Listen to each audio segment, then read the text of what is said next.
This is a section of an available 1 hour and 42-minute DVD production with many structures, freight cars, and other HO modeling ideas. This section brings the use of various low-cost kits that can be upgraded into very nice models of the once plentiful 2-bay covered hoppers. First, let's see some of the actual prototypes used in the 1940s to 1970s.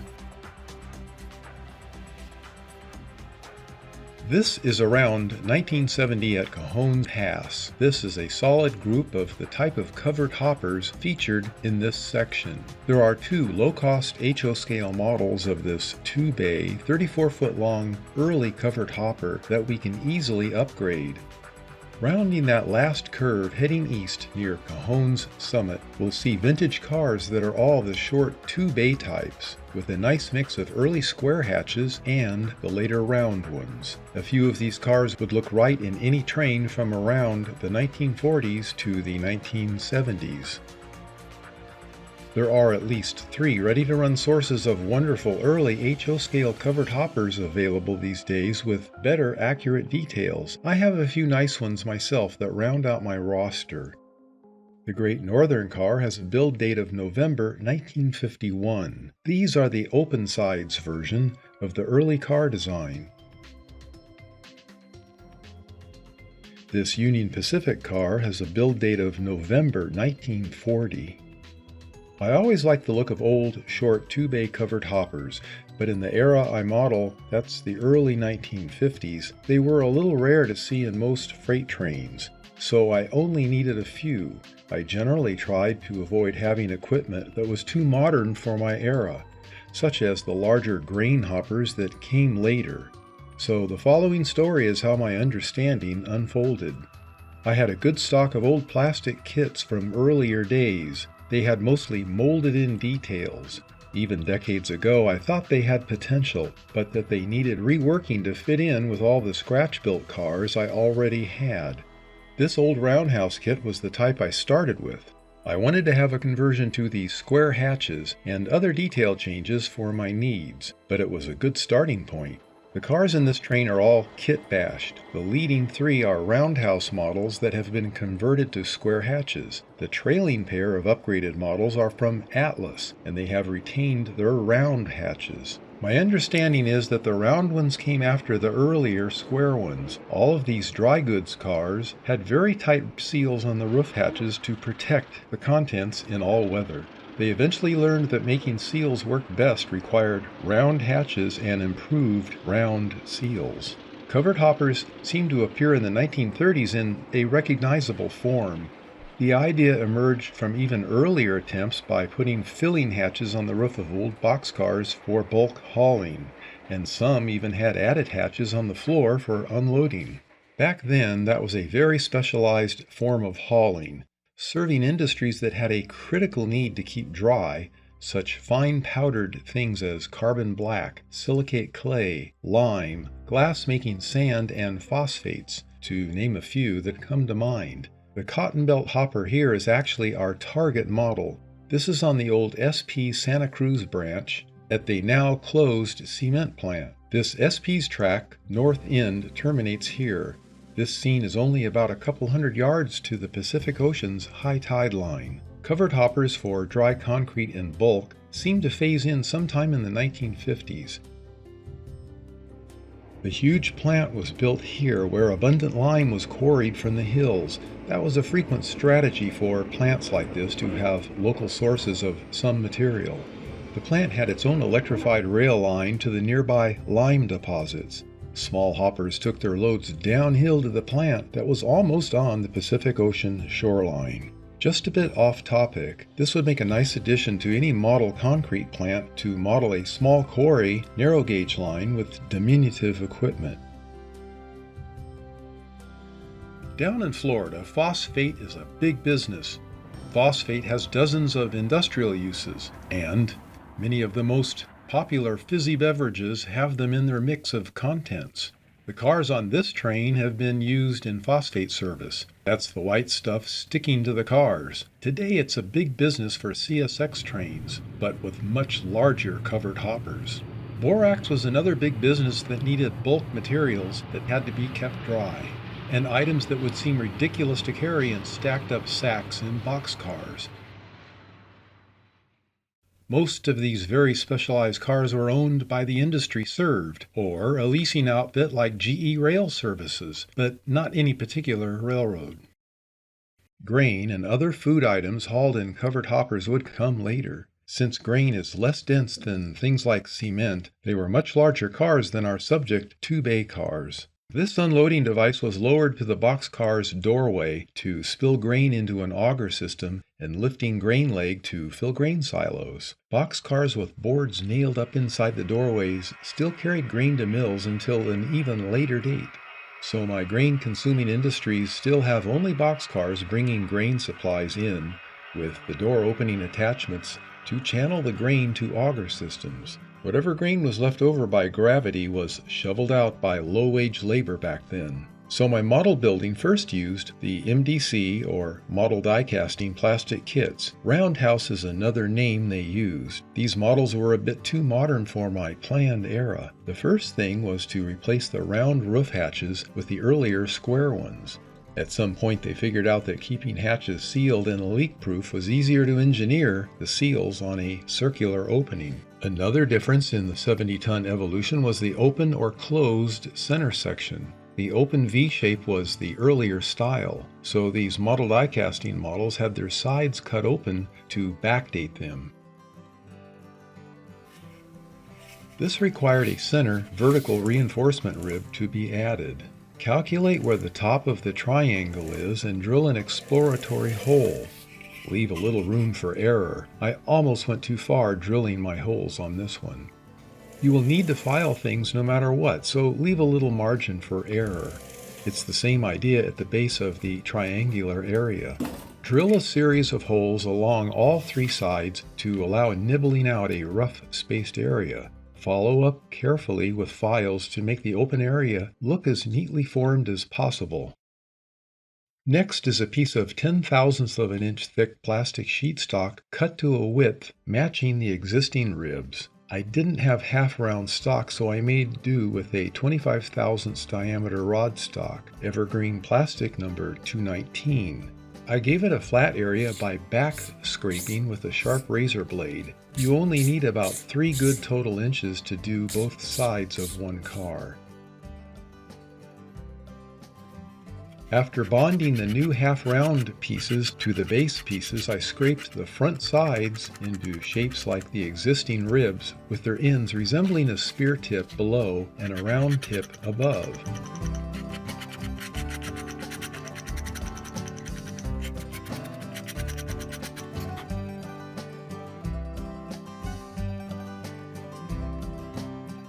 We turn our attention to the molded-in ladders. First, cut away all the rungs as shown. Clean up the remnants of any rungs. Replace the internal brace, shown in white, that will go behind the new brass ladder. The ladder is actually added after the new vertical brace. This ladder stock was cut to allow bent ends and 5 rungs with this total length. Make all 4 to match each other before mounting. This view shows how the ladder stock fits into the small holes drilled into the upper and lower sills. Notice that the right hand long grab iron has also been removed and replaced with wire.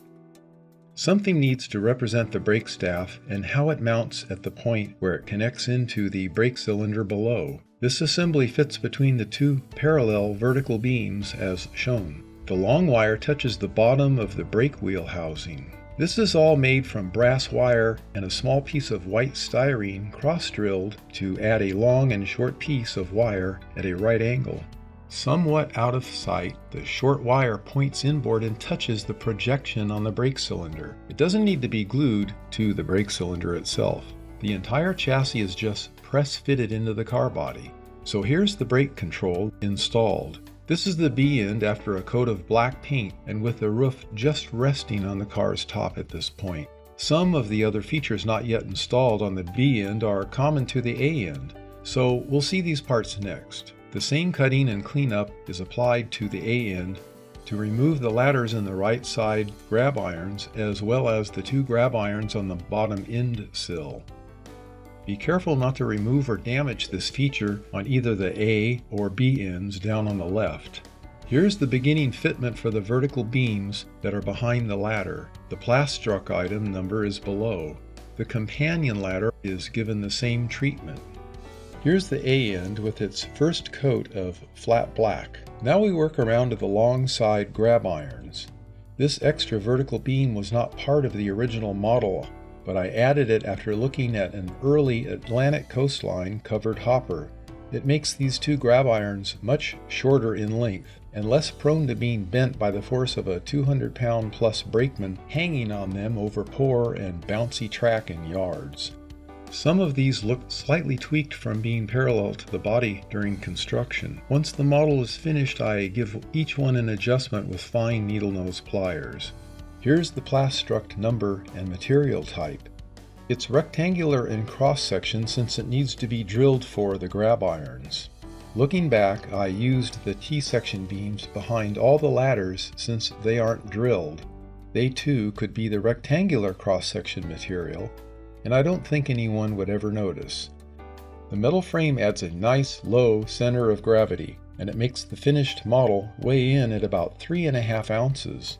But a hidden advantage is that the holes for mounting couplers and trucks can be tapped to a number 256 machine screw size instead of using self-tapping screws. I used the Atherin blackened 2-56 screws for these positions.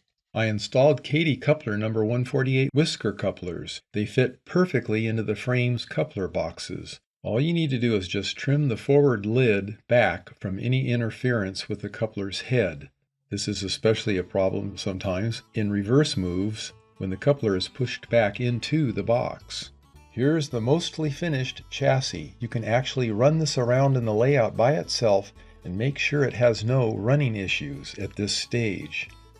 And incidentally, this chassis has value all by itself. If you find these old cars with lots of wear and broken plastic bits at flea market swap meets, you can buy them for almost nothing, just for these rolling chassis that can simplify scratch building projects.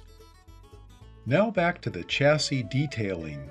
The instructions that came with these old kits were better than average. I deviated somewhat from them since I already changed so many other things. It was to reflect, in composite, some of the things I saw on similar cars. I wanted this car to stand out a bit from the others. One thing I did was to glue the sliding doors in the closed position. The other change was fabricating the item marked pinion to my own design that allowed drilling into the sides of the bottom plates to mount them. The pinions were part of the sliding door opening mechanism. They were manually turned in the old days.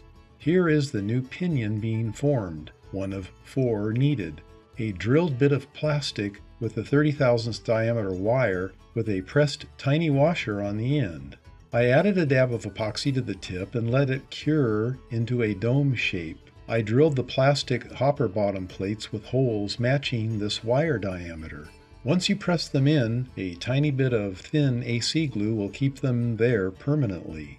Now the corner bracing is added to the hopper bottom plates in 4 places. I wanted square ones and not the odd-shaped ones supplied in the kit. Here are the dimensions.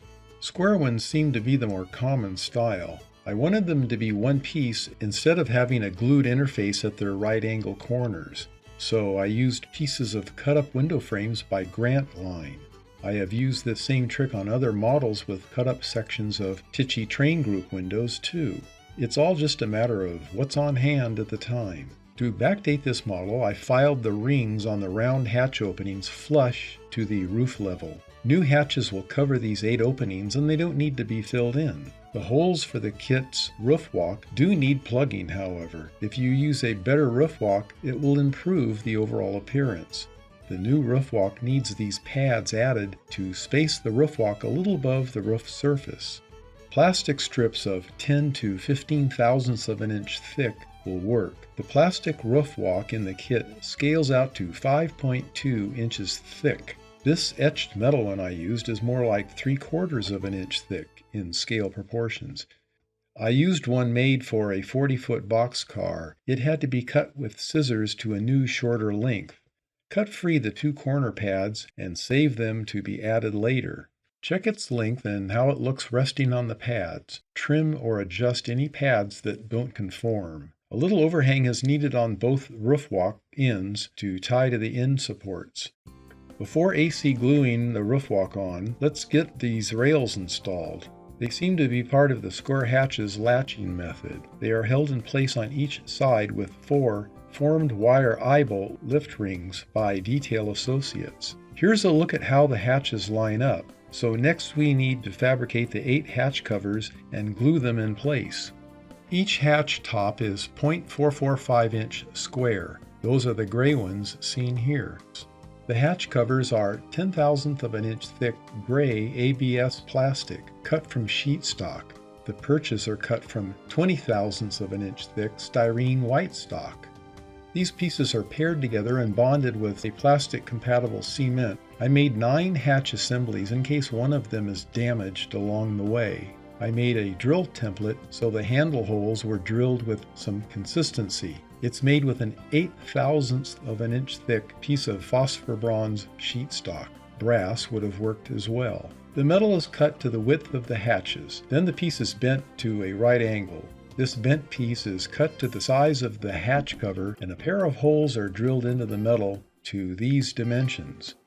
Don't run the drill into your finger. This isn't the best way to hold it for this drilling unless you're trying to get the work close to the camera lens like I was doing.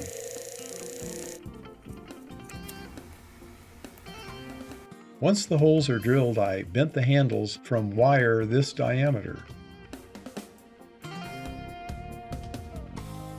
If you pick up one of these drill gauges by General Gauges, it helps with picking drill sizes, and it can also be used to measure wire stock too. To make the hatch hinges, I cut bits of brass ladder stock and AC glued them to the top surface.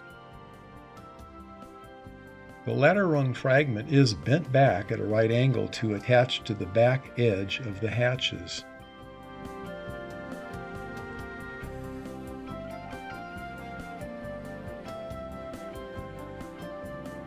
Once all the hatches are made, they are installed at the roof and aligned to this seam line.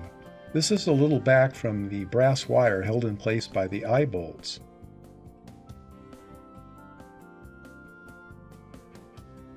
Make sure the alignment is accurate, to the eye at least. Hold in place with a finger for about 15 seconds to allow the plastic cement to take hold. Once tacked in place, follow up with a bit more cement from the back side. Add the 8 latches from the hatch tops to the wire rails. The hook in the flat wire wraps around the wire alongside the eye bolts. The flat wire stock I used is 10 by 20 thousandths in the rectangular cross section. I'm not sure where I bought it. If you snip out the rungs on the brass ladder stock, the remaining vertical strips will work just as well. Here all the hatches have latches installed. I used Tamiya's tape to hold down the roof walk that was cut to size earlier. Make sure the overhang is equal on both ends. Once certain of accurate alignment, lift up one end and add some ultra-thin CA glue to the first 3 spacer pads. Don't use so much that it fills the tiny holes in the roof walk see-through pattern. And don't glue your fingers to the roof walk. I'm only touching between the pads here. Follow up later by lifting the other end and using more AC glue to attach the remainder of the roof walk. Notice the extra pad where the end platforms will tie into the roof walk. Also, the bit of bent brass ladder stock was used for the attachment point on the other end of the end platforms. This is one of the 2 end platforms cut from the original 40-foot roof walk. It has an L-shaped grab iron installed in this view. Make up 2 of these. When you attach these 2 end platforms with more dabs of CA glue, they need to rest on the plastic pad and the brass pad at each diagonal end. I added 3/4 of an ounce weight on each end over the truck centers. These weights need to be as low in the center of gravity as possible. This brought the car's weight up to a total of 4.5 ounces. That's a little heavy, but I like the advantage in tracking it gives. I painted the entire car flat black. I added a gloss coat later on to make the decal film look more transparent. The decals are from Champ. These decals are not made anymore, as I have been told. They are still in plentiful supply by swap meets and online sellers, so you never know how fresh they will be, but I have had very few problems over the years with these older Champ decals. They are a bit thick compared to microscale decals, but there are many older type decal sets that are only possible finding these old Champ sets. They require more care in installing to make the transparent thicker film conform to the model. That's a bigger issue when you have models that have lots of rivets, but that isn't a problem with these models. I wanted the lettering for the General Electric lamp cars. This was one of the few styles that GE apparently used. It seems odd that they used a hyphen between the G and the E, and then no space ahead of the word lamp. It looks like the word E-lamps. Then they added a placard with a script written GE symbol, as if to clarify what the G-E lamps really meant. You will see that placard in a bit.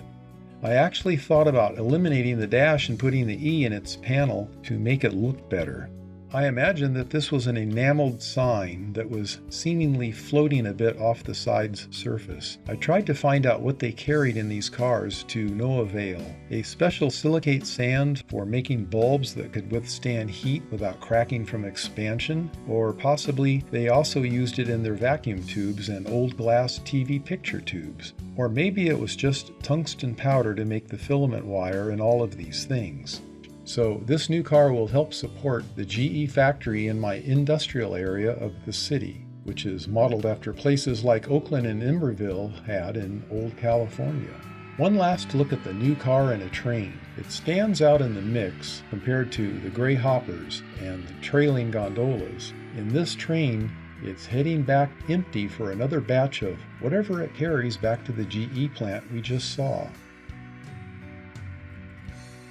Look for this DVD at your favorite hobby dealer to build projects that include printable detailed plans, such as town buildings, a 1950s grocery store, a walnut or grain factory, freight car loads, better models of Athearn Blue Box kits, and projects using LEDs, including the math, and much more. And all with a low cost in mind. Check into our website at cspmovies.com, and thanks for watching.